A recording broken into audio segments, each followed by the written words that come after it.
പശ്ചിമേഷ്യൻ യുദ്ധത്തിൽ ഒരു വെടിനിർത്തൽ വന്നിരിക്കുകയാണ്. ട്രംപാണ് അതിന് മുൻകൈ എടുത്തത്. ഇറാനുമായി അത്തരത്തിലുള്ളൊരു ചർച്ചയ്ക്കായിട്ട് താൻ തയ്യാറാണെന്ന് കഴിഞ്ഞ ദിവസമാണ് ട്രംപ് പ്രഖ്യാപിച്ചത്. പക്ഷേ നിലവിൽ നമുക്ക് ലഭിക്കുന്ന റിപ്പോർട്ടുകൾ പ്രകാരം അത്തരത്തിൽ യാതൊരു ചർച്ചയ്ക്കും ഞങ്ങൾക്ക് താല്പര്യമില്ല എന്നാണ് ഇറാൻ്റെ ഭാഗത്ത് നിന്ന് വരുന്ന ഒരു നിലപാടെന്ന് പറയുന്നത്. അപ്പോൾ ഇറാൻ ഇത്തരത്തിലുള്ളൊരു നിലപാട് സ്വീകരിക്കുകയാണെങ്കിൽ അത് വലിയൊരു വിനാശകരമായിട്ടുള്ള അവസ്ഥയിലായിരിക്കില്ലേ വരും ദിവസങ്ങളെ കൊണ്ടെത്തിക്കുക. ഇപ്പം നമ്മുടെ നാട്ടിൽ നിന്ന് തന്നെ ചില സംസ്ഥാന നേതാക്കളൊക്കെ ഇപ്പോൾ അബ്ദുൾ ഹക്കീം അസഹരിയെ പോലുള്ള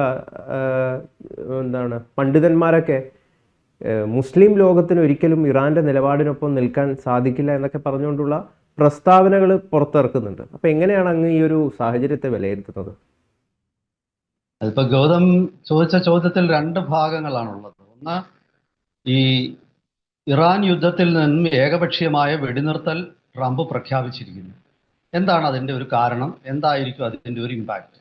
പിന്നെ രണ്ടാമത്തേത് കേരളത്തിലേത്. ഈ പശ്ചിമേഷ്യയിൽ എന്ത് പ്രസക്തിയാണുള്ളത്? കേരളത്തിനൊരു പ്രസക്തിയില്ല. അത് പിന്നെ ഇവിടുത്തെ സമസ്ത നേതാക്കന്മാരൊക്കെ പറയുന്ന സൗദി വളരെ കർശനമായ നിലപാട് ഇറാനെതിരെ ഇന്നലെ എടുത്തു. അതായത് ഇറാൻ എംബസി ഉദ്യോഗസ്ഥരോടൊക്കെ ഒഴിഞ്ഞു പോകാൻ പറഞ്ഞു. റിയാദിന് നേരെ ഒരു മിസൈൽ വന്നു. ആ മിസൈൽ വന്നപ്പോൾ സൗദി അത് ഇന്റർസെപ്റ്റ് ചെയ്യും. അതിനെ തുടർന്നാണ്. അപ്പോൾ അത് വേറൊരു വിഷയമാണ്. ഞാൻ ആദ്യത്തെ വിഷയം പറഞ്ഞതിന് ശേഷം, അതായത് ഈ പശ്ചിമേഷ്യയിൽ ഇപ്പോൾ നടക്കുന്ന വെടിനിർത്തൽ, ആ വെടിനിർത്തലിന് കാരണമായി ഒരു ചർച്ച നടന്നിട്ടുണ്ടോ? എന്തായിരിക്കാം ഈ ട്രംപിന്റെ ഈ പ്രസ്താവനയുടെ പ്രത്യാഘാതം? അത് ഞാൻ ആദ്യം ചർച്ച ചെയ്യും. എന്നിട്ട് ഞാൻ മറ്റു വിഷയത്തിലേക്ക് വരാം. ഇപ്പോൾ ഇന്നലെയാണ് ഏകപക്ഷീയമായിട്ട് ഡൊണാൾഡ് ട്രംപ് 5 ദിവസത്തെ ഒരു വെടിനിർത്തൽ എന്ന് പറഞ്ഞാൽ ഇറാന്റെ ഊർജോൽപാദന കേന്ദ്രങ്ങൾക്ക് നേരെ ആക്രമണം നടത്തത്തില്ല എന്ന് മാത്രമാണ് പറഞ്ഞത്. അല്ലാതെ ഇറാന് നേരെ ആക്രമണം നടത്തില്ല എന്ന് പറഞ്ഞിട്ടില്ല. Energy generation, power generation centre, അതിന് നേരെ ആക്രമണം നടത്തുന്നില്ല എന്ന് പറഞ്ഞു. അപ്പോൾ അതിൻ്റെ കൂട്ടത്തിൽ ട്രംപ് പതിവ് പോലെ ഒരു കള്ളം കൂടി പറഞ്ഞു. അതായത് ഇറാനും അമേരിക്കയുമായിട്ട് വലിയ രീതിയിൽ ചർച്ചകൾ നടക്കുകയാണ്, ചർച്ചകളുടെ പ്രതിഫലനമാണിത് എന്നൊക്കെ പറഞ്ഞു. ഉടൻ തന്നെ ഇറാൻ വിദേശകാര്യമന്ത്രി അങ്ങനെ ഒരു ചർച്ചയെ നടക്കുന്നില്ല എന്ന് പറഞ്ഞ് ട്രംപിനെ എതിർത്തു. അപ്പോൾ ഇപ്പോൾ അമേരിക്കയിലൊക്കെ പറയുന്ന ഒരു വാചകമുണ്ട്, ടാക്കോ എന്ന് പറയും. ടാക്കോ എന്ന് പറഞ്ഞാൽ ട്രംപ് അഗെയിൻ ചിക്കൻസ് ഔട്ട് എന്ന് പറയും. ചിക്കൻ ഔട്ട് എന്ന് പറഞ്ഞാൽ പേടിച്ച് പിന്മാറുക എന്നാണ്. അതായത് ട്രംപ് ഈ നിരന്തരം കള്ളം പറഞ്ഞുകൊണ്ടിരിക്കും. നമുക്കറിയാം, ഇന്ത്യ പാകിസ്ഥാൻ യുദ്ധത്തിൽ ട്രംപ് ഇടനിലക്കാരനായിരുന്നു എന്ന് ട്രംപ് നിരവധി തവണ അവകാശവാദം ഉന്നയിച്ചു. ആ അവകാശവാദം ഇന്ത്യ പലതവണ നിഷേധിച്ചു. എന്നിട്ടും 80 തവണ ട്രംപ് ഒരു കള്ളം പറഞ്ഞു. ഒരു കള്ളം 1000 തവണ പറഞ്ഞാൽ അത് സത്യമാകും എന്നുള്ളൊരു ഗീബൽസിൻ തന്ത്രമാണോ അത്? ട്രംപിൻ്റെ ഓർമ്മക്കേട്, വാർദ്ധക്യം, 80 വയസ്സൊക്കെ കഴിഞ്ഞ ഒരു വ്യക്തിയാണ്. അപ്പോൾ വാർദ്ധക്യ സംബന്ധമായിട്ടുള്ള ബുദ്ധിഭ്രമമാണോ, അതോ ഇതൊരു മിലിറ്ററി തന്ത്രത്തിൻ്റെ ഭാഗമാണോ? ഇങ്ങനെയൊക്കെ ഒരുപാട് ചോദ്യം ലോകത്ത് ഉയരുന്നുണ്ട്. അപ്പോൾ ഇപ്പോൾ ഏറ്റവും ഒടുവിൽ അതിൻ്റെ പ്രായോഗിക തലം ഞാൻ പറയുമ്പോൾ, ആ പ്രായോഗിക തലത്തിലുള്ള ഒരു പ്രതിസന്ധി എന്ന് പറയുന്നത്, ഡൊണാൾഡ് ട്രംപ് ഈ ഇറാൻ യുദ്ധം തുടങ്ങുന്നതിന് മുമ്പ് ചില ലക്ഷ്യങ്ങൾ പ്രഖ്യാപിച്ചിട്ടുണ്ട്. ആ ഒരൊറ്റ ലക്ഷ്യവും നേടിയെടുക്കാതെ നാണം കെട്ട് നിൽക്കുന്ന ഒരവസ്ഥയാണ്. 3 ആഴ്ച കഴിഞ്ഞു യുദ്ധം തുടങ്ങിയിട്ട്. ഇപ്പൊ 1 മാസത്തിലേക്ക് കടക്കുക, 4ാമത്തെ ആഴ്ച, അതായത് 1 മാസം പൂർണ്ണമാവുന്ന ഒരു അവസ്ഥയിലേക്ക് കടക്കുക. എന്നിട്ടും ട്രംപിന് ഒന്നും നേടാനായിട്ടില്ല. ട്രംപ് അവിടുത്തെ ഒരു തിയോക്രസിയെ മാറ്റും എന്നാണ്, ജനാധിപത്യ ഭരണകൂടം പുനഃസ്ഥാപിക്കും എന്നാണ് പറഞ്ഞത്. ഒരിക്കലും നടക്കുന്ന ലക്ഷണം ഇപ്പോൾ കാണുന്നില്ല. ഇതുവരെ ഹോർമുസ് കടലിടുക്കിൻ്റെ മുകളിൽ ഇറാന് അവകാശം ഉണ്ടായിരുന്നില്ല. ഇപ്പോഴതല്ല. ഇറാൻ ഹോർമുസ് കടലിടുക്കിലൂടെ പോകുന്ന ഓരോ കപ്പലിൽ നിന്നും $2 മില്യൺ വെച്ച് പിരിയും. നമ്മളാണ് ഇത് ആദ്യം റിപ്പോർട്ട് ചെയ്തത്. അപ്പോൾ അങ്ങനെ ഒരു സാധ്യത നമ്മളാണ് ഒരു ചർച്ചയിൽ ആദ്യം പറഞ്ഞത്. അതിപ്പോൾ യാഥാർത്ഥ്യമാണ്. അപ്പോൾ ഹോർമുസ് ഇതുവരെ ഇന്റർനാഷണൽ വാട്ടറാണ്. അതായത് ഏത് രാജ്യത്തിനും സ്വതന്ത്രമായി വ്യാപാര കപ്പലുകൾ, മർച്ചന്റ് നേവി ഷിപ്സ് അതുവഴി പോകാമായിരുന്നു.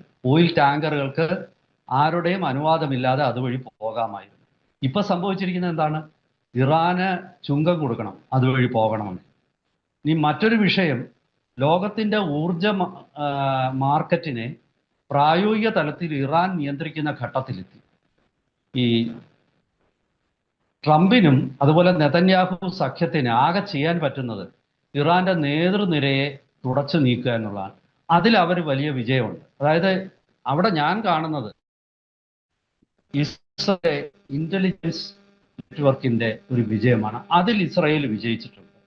കാരണം ഒരു നേതാവ് വന്ന്, പുതിയ നേതാവ് വരുന്നു, ഒരു പട്ടാള നേതാവ് വന്ന്, ഇപ്പം കാസിം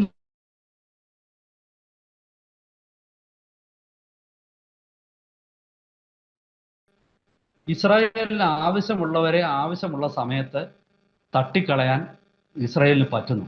അതാണ് അവരുടെ ഈ യുദ്ധത്തിലെ ഏക വിജയം. പക്ഷേ അതുകൊണ്ട് ഇറാനെ നിയന്ത്രിക്കാൻ പറ്റുമോ? പറ്റുന്നില്ല. ഒരാൾ മരിക്കുമ്പോൾ വേറൊരാൾ ആ സ്ഥാനം ഏറ്റെടുക്കും. തന്ത്രപ്രധാനമായ ഹോർമുസ് കടലിടുക്ക് ഇപ്പോൾ ഇറാന്റെ പൂർണ്ണ നിയന്ത്രണത്തിലായി. ആ അർത്ഥത്തിൽ നോക്കുമ്പോൾ അമേരിക്ക യുദ്ധത്തിൽ അമ്പെ പരാജയപ്പെട്ടിരിക്കും. ഇത് ദൂരവ്യാപകമായ പ്രത്യാഘാതങ്ങളുണ്ട്. അതായത് ഗൾഫിനെ സംബന്ധിച്ചിടത്തോളം തങ്ങൾക്ക് സംരക്ഷണം നൽകാൻ ഇനി അമേരിക്കയ്ക്ക് സാധിക്കില്ല എന്നുള്ള ഒരു തിരിച്ചറിവാണ് ഇന്ന് ഗൾഫ് രാജ്യങ്ങൾക്കുള്ളത്. ആ തിരിച്ചറിവിനെ തുടർന്ന് അവർക്ക് ഒരു കാരണവശാലും ഇനി ഗൾഫിനെ സംബന്ധിച്ചിടത്തോളം അമേരിക്കയെ അവർ വിശ്വസിക്കും എന്ന് കരുതുന്നില്ല. അതായത് ഒരു ദീർഘകാല അടിസ്ഥാനത്തിലുള്ള ഒരു വിലയിരുത്തൽ നമ്മൾ നടത്തിയാൽ ഇവിടെ ഗൾഫ് അമേരിക്കയിൽ നിന്നും അകന്നു പോകാനാണ് സാധ്യത. അപ്പൊ അതായത് അമേരിക്കയ്ക്ക് അവിടെ വലിയ നഷ്ടം സംഭവിച്ചിരിക്കുന്നു. ഇതാണ് അതിൽ ഞെട്ടിക്കുന്ന വസ്തുത. അമേരിക്കയെ സംബന്ധിച്ചിടത്തോളം വലിയ നഷ്ടമാണ് സംഭവിച്ചത്. അമേരിക്കയ്ക്ക് ഇത്ര കാലം വരെ ഹോർമുസിന്റെ മേൽ നേരിട്ടുള്ള നിയന്ത്രണം ഇറാനില്ലായിരുന്നു. പക്ഷെ ഇപ്പോൾ ഹോർമുസിന്റെ മേൽ നേരിട്ടുള്ള നിയന്ത്രണം ഇറാനുണ്ട്. ഇപ്പോ അമേരിക്കയെ സംബന്ധിച്ചിടത്തോളം അമേരിക്ക ഒരു വല്ലാത്ത അവസ്ഥയിലാണ്. കടലിലും ചെകുത്താനും ഇടയ്ക്ക് അകപ്പെട്ട അവസ്ഥയിലാണ്. യുദ്ധം നിർത്താനും പറ്റുന്നില്ല, യുദ്ധം തുടരാനും വയ്യ. ഇനി മറ്റൊരു സംഭവം, ഇത് യുദ്ധത്തിന്റെ ഒരു സാമ്പത്തിക ബാധ്യത അമേരിക്കയെ സംബന്ധിച്ചിടത്തോളം കനത്തതാണ്. ഇനി ഇറാൻ അടുത്ത പടിയായിട്ട് ഗൾഫിലെ ഡീസാലിനേഷൻ ഗൾഫിന്റെ വെള്ളം കൂടി മുട്ടിക്കാനായിട്ട് ശ്രമിക്കും. ആ ഡീസാലിനേഷൻ പ്ലാന്റുകൾ തകർക്കാൻ ശ്രമിക്കും. ഇവിടെ ഒരു പ്രശ്നം, ഇറാനെ സംബന്ധിച്ചിടത്തോളം ഇറാന് ഈ വെള്ളത്തിനായിട്ട് അത്ര ഡീസാലിനേഷൻ പ്ലാന്റിനെ ഡിപ്പെൻഡ് ചെയ്യേണ്ട. ഇറാനിലൂടെ നദികളുണ്ട്. ഇപ്പൊ ഇറാന്റെ മൊത്തം ജല ഉപഭോഗത്തിന്റെ വെറും 4% മാത്രമാണ് ഡീസാലിനേഷൻ പ്ലാന്റിൽ. പക്ഷെ പല ഗൾഫ് രാജ്യങ്ങൾക്കും 50% തൊട്ട് 75% വരെ ഡീസാലിനേഷൻ പ്ലാന്റുകളെയാണ് അവർ ഡിപ്പെൻഡ് ചെയ്തത്. ഇപ്പൊ ചുരുക്കി പറഞ്ഞാൽ ഈ യുദ്ധം വല്ലാത്ത ഒരു പ്രതിസന്ധി. അതായത് യുദ്ധത്തിന്റെ പരിണത ഫലത്തെ വിലയിരുത്തുന്നതിൽ അമേരിക്കയുടെ ഇന്റലിജൻസ് സംവിധാനം പരാജയപ്പെട്ടു. അവിടെ ഡിസിഷൻ മേക്കിങ്ങിൽ ട്രംപ് പരാജയപ്പെട്ടു. പിന്നെ ട്രംപ് ഇതിനെയെല്ലാം ഒന്ന് മറച്ചു വെക്കാനായിട്ട് കള്ളം പറയുക എന്നുള്ളതാണ്. അത് അമേരിക്കയുടെ തന്നെ വിശ്വാസ്യത ലോകത്തിന്റെ മുന്നിൽ ഇല്ലാതാക്കുന്ന ഒരു സ്ഥിതിയിലേക്ക് എത്തി. കാരണം ട്രംപിനെ ആരും സീരിയസ് ആയിട്ട് എടുക്കാതെ വരും. ഇപ്പം ഇറാൻ പറയുന്നു ഇറാനുമായിട്ട് ട്രംപ് ചർച്ച നടത്തിയില്ലെന്ന്. ട്രംപ് പറയുന്നു ഞാൻ ഇറാനുമായിട്ട് ചർച്ച നടത്തിയെന്ന്. പിന്നെ ട്രംപ് വെടിനിർത്തൽ പ്രഖ്യാപിക്കുന്നു. ഇറാൻ പറയുന്നു ഞങ്ങൾക്ക് വെടിനിർത്തൽ ആവശ്യമില്ലായിരുന്നു. ഇത് കൊണ്ടെത്തിക്കുന്നത് വല്ലാത്തൊരു സ്ഥിതിയിലാണ്. ഇപ്പൊ ഏറ്റവും ഒടുവിൽ നാറ്റോ അമേരിക്കയുമായിട്ട് ഓൾമോസ്റ്റ് തെറ്റി നിൽക്കുകയാണ്. നാറ്റോയെ സംബന്ധിച്ചിടത്തോളം നാറ്റോയ്ക്ക് അമേരിക്കയുടെ യുദ്ധങ്ങളിലൊക്കെ പോയിട്ട് എടുത്തു ചാടി പരിക്കേൽക്കാനോ സാമ്പത്തിക നഷ്ടം സംഭവിക്കാനോ ആൾനഷ്ടം സംഭവിക്കാനോ ഒന്നും നാറ്റോയ്ക്ക് താല്പര്യമില്ല. പക്ഷേ ട്രംപിനെ സംബന്ധിച്ചിടത്തോളം ട്രംപിന് നാറ്റോയുടെ സഹായം ആവശ്യവുമുണ്ട്. അങ്ങനെ വന്നപ്പോൾ ട്രംപ് ഇപ്പോൾ പിന്നെ ഭീരുക്കളാണ് നാറ്റോ രാജ്യങ്ങൾ എന്നൊക്കെയുള്ള അധിക്ഷേപമാണ് നാറ്റോയുടെ നേരെ ഉന്നയിക്കുന്നത്. ട്രംപിന്റെ ഈ വാണിജ്യ ഇറക്കുമതി ചുങ്കം ആദ്യം തന്നെ പരാജയപ്പെട്ടു. ഇപ്പോൾ ഇറാനിലെ ഇന്റർവെൻഷനും പരാജയപ്പെട്ടു. ട്രംപിന് വെനിസ്വേലയിൽ ചെന്നിട്ട് വെനിസ്വേലൻ ഭരണാധികാരി മദൂറോയെ അവിടെ നിന്നും അറസ്റ്റ് ചെയ്തുകൊണ്ട് വന്നത് ട്രംപിനെ സംബന്ധിച്ചിടത്തോളം വലിയ നേട്ടമായിരുന്നു. പക്ഷേ ഇപ്പോൾ ഇറാനിൽ സംഭവിച്ചിരിക്കുന്ന ഈ ഒരു പരാജയം അത് പരിപൂർണമായിട്ടും ആ ഒരു നേട്ടത്തെ ഇല്ലാതാക്കി. ഒരു ചെറിയ യഥാർത്ഥത്തിൽ ഇപ്പോൾ പലരും ചോദിക്കുന്നത് അമേരിക്കയുടെ ആയുധശക്തി കൊണ്ട് മാത്രമാണോ മദൂറോയെ അമേരിക്കയ്ക്ക് പെട്ടെന്ന് പിടിച്ചുകൊണ്ട് വരാൻ പറ്റിയത്, അതോ അവിടെയുള്ള മദൂറോയുടെ ആ, സൈന്യത്തെയും അതുപോലെ അയാളുടെ സഹപ്രവർത്തകരെയും പൈസ കൊടുത്ത് ആ, സ്വാധീനിച്ച് അങ്ങനെയാണോ അമേരിക്ക ആ അറസ്റ്റ് നടത്തിയതെന്നുള്ള ചോദ്യമാണ് ഇപ്പോൾ വരുന്നത്. അതായത് അമേരിക്കയുടെ ആയുധ ശക്തിയെക്കുറിച്ചുള്ള മതിപ്പ് ഇവിടെ പിന്നെ ചോദ്യം ചെയ്യപ്പെടുകയാണ്. ഗൾഫിനെ സംബന്ധിച്ചിടത്തോളം ഗൾഫ് ഇനി അമേരിക്കയുടെ താളത്തിനൊത്ത് തുള്ളാൻ ഗൾഫിന് പറ്റില്ല. ഇനി ഇനി ഗൗതം ചോദിച്ച രണ്ടാമത്തെ പാർട്ടുണ്ടല്ലോ, അതായത് കേരളത്തിലെ കുറച്ച് മതപണ്ഡിതന്മാര് ഈ ഒരു വിഷയത്തിൽ ഇറാനെതിരായിട്ട് രംഗത്ത് വന്നു. യഥാർത്ഥത്തിൽ ഞാൻ അത്ഭുതപ്പെട്ടിരുന്നത് കേരളത്തിലെ ഇസ്ലാം മതപണ്ഡിതന്മാർക്കും കേരളത്തിലെ സുന്നി വിഭാഗങ്ങൾക്കും എങ്ങനെ ഇറാനെ സപ്പോർട്ട് ചെയ്യാൻ പറ്റും. കാരണം ഗൾഫും ഇറാനും തമ്മിലുള്ള യുദ്ധമാണിത്. ഈ യുദ്ധത്തിന്റെ ഏറ്റവും പിറകിലുള്ളത് നിങ്ങൾ വിചാരിക്കുന്ന പോലെ ഇസ്രായേൽ മാത്രമല്ല. ഈ യുദ്ധം ആവശ്യമായത് ഗൾഫിനാണ്. ഇവിടെ ഗൾഫിനെതിരെ കേരളത്തിലെ കോടിക്കണക്കിന് ആൾക്കാർ പോയി ജോലി ചെയ്യുന്ന കേരളത്തിലെ സർവ്വ മദ്രസകളും കേരളത്തിലെ കേരളത്തിൽ ഈ പിന്നെ ന്യൂനപക്ഷ വിഭാഗങ്ങളിൽപ്പെട്ട ആൾക്കാര് അവരുടെ നിലനിൽപ്പ് പോലും ഗൾഫ് പണത്തെ ആശ്രയിച്ചാണ്. ആ ഗൾഫ് രാജ്യങ്ങൾക്കെതിരെ ഇറാനെ എങ്ങനെ സപ്പോർട്ട് ചെയ്യാൻ ഇവർക്ക് പറ്റി? അത് അവർ കാണിച്ചത് നന്ദികേടല്ലേ? അത് കൃത്യമായ ചോദ്യമാണ്. പക്ഷെ ഇങ്ങനെ പിന്തുണ ഇനി ഗൾഫ് സഹിക്കില്ല. കാരണം ഇതോടെ പറഞ്ഞു കേൾക്ക്, അതായത് പല ഗൾഫ് രാജ്യങ്ങളിൽ നിരവധി മലയാളികളെ ഇറാനെ സപ്പോർട്ട് ചെയ്ത് പോസ്റ്റ് ഇട്ടതിന്റെ പേരിൽ അറസ്റ്റ് ചെയ്ത് ജയിലിൽ ഇട്ടിട്ടുണ്ട്. അതറിയാവോ? കേരളത്തിലെ മാധ്യമങ്ങൾ അത് റിപ്പോർട്ട് ചെയ്യുന്നില്ല.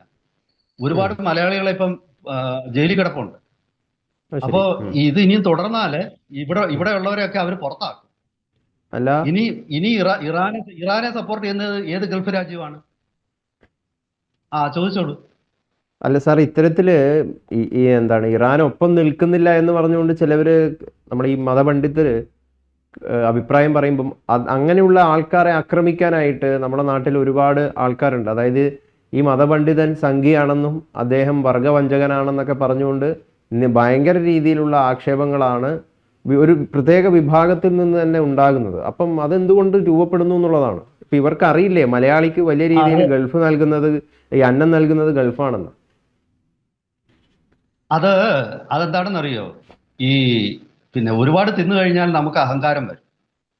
നമ്മൾ ആവശ്യത്തിലധികം ഭക്ഷണം കഴിച്ചു കഴിഞ്ഞാൽ പിന്നെ നമുക്ക് ഈ ഭക്ഷണം തന്നവരോടല്ല, നമുക്ക് അയലത്തുകാരനോടായിരിക്കും സ്നേഹം തോന്നുന്നത്.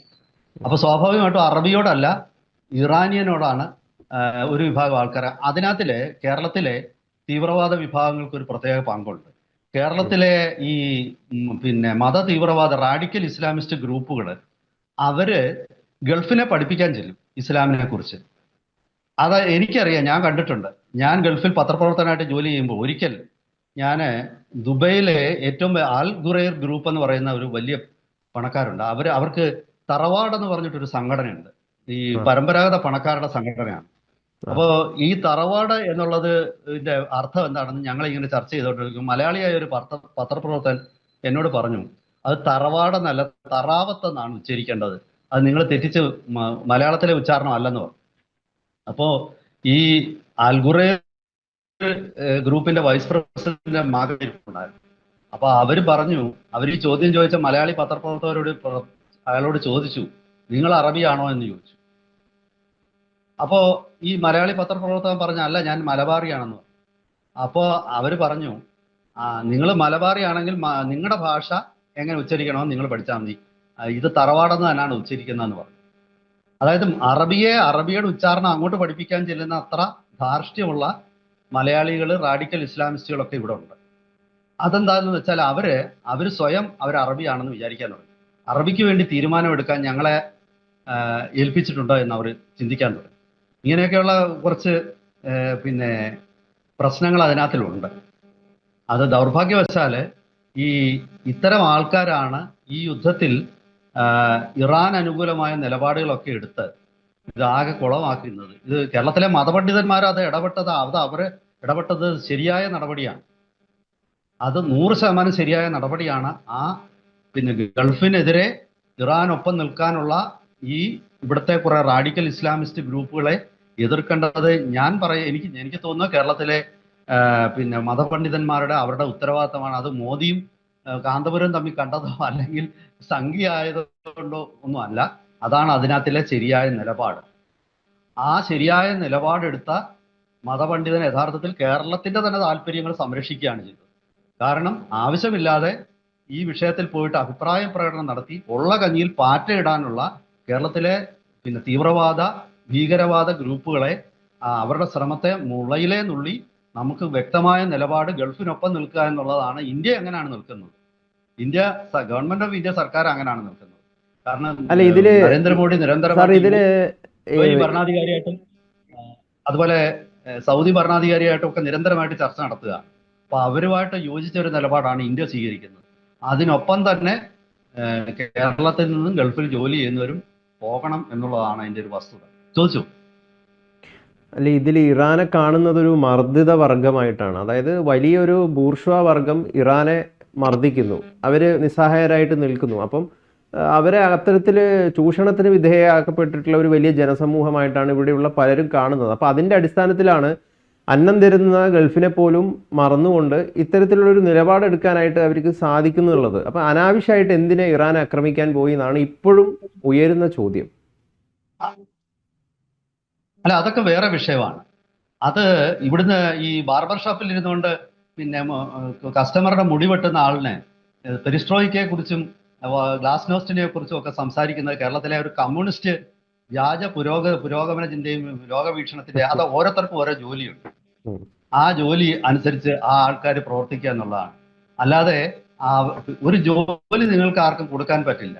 കേരളത്തിലെ ഒരു തൊഴിലില്ലാത്ത ഗൾഫിൽ ജോലി ചെയ്യുന്ന മലയാളികളെ ജയിലിലാക്കരുത്. നിങ്ങൾ ആവശ്യമില്ലാത്ത ചർച്ച ചെയ്യണ്ട. ഇതിൽ നിങ്ങൾക്ക് യാതൊരു പങ്കുമില്ല. ഇറാന്റെ പിന്നെ സാമൂഹിക അവസ്ഥയെക്കുറിച്ച് നിങ്ങൾക്ക് അറിയാൻ പറ്റും. ഇറാനിൽ ഒരു വട്ടമെങ്കിലും പോയവരല്ലല്ലോ ഇത്. പണ്ട് അഫ്ഗാനിസ്ഥാനിൽ എന്ത് നടക്കുന്നു എന്നുള്ളതിനെ കുറിച്ച് അറിയാൻ വേണ്ടി കേരളത്തിലെ ചാനലുകൾ കേരളത്തിലെ ഒരു മഹിളാ പത്രപ്രവർത്തകരെ വിളിക്കുമായിരുന്നു. അവർ കേരളം വിട്ടുപോലും ഡൽഹി വരെ പോയിട്ടുണ്ടോ എന്ന് പോലും എനിക്ക് സംശയമാണ്. എന്നിട്ടാണ് അവർ കാബൂളിലെ കാര്യത്തെക്കുറിച്ച് പറയുന്നത്. ഇത് ആർക്കും എന്തും അറിയാതെ ആവശ്യമില്ലാതെ കയറി പറയാം. പക്ഷേ അതേസമയം തന്നെ അതിന്റെ തിക്തഫലം അനുഭവിക്കാൻ കേരളത്തിൽ നിന്ന് ഗൾഫിൽ പോയി പണിയെടുക്കുന്ന പാവങ്ങളുടെ തലയിൽ അത് വെച്ച് കെട്ടണം. അങ്ങനെയുള്ള വലിയ തിരിച്ചടി കേരളത്തിലെ തീവ്രവാദ റാഡിക്കൽ ഗ്രൂപ്പുകൾക്ക് നേരെ ഉണ്ടാവും. ഏതായാലും ആ മതപണ്ഡിതനെ ഞാൻ ഒരിക്കൽ കൂടി അഭിനന്ദിക്കുകയാണ്. അദ്ദേഹം ശരിയായ നിലപാടാണ് എടുത്തത്. ഗൾഫിനൊപ്പം നിൽക്കുക, അറബിയാണ് ഇന്ത്യയോടൊപ്പം എന്നും നിന്നിട്ടുള്ളത്, അല്ലാതെ പേർഷ്യക്കാരാണ്. എന്തായാലും നമ്മുടെ സമയപരിമിതി മൂലം ഞാൻ നിർത്തുകയാണ്.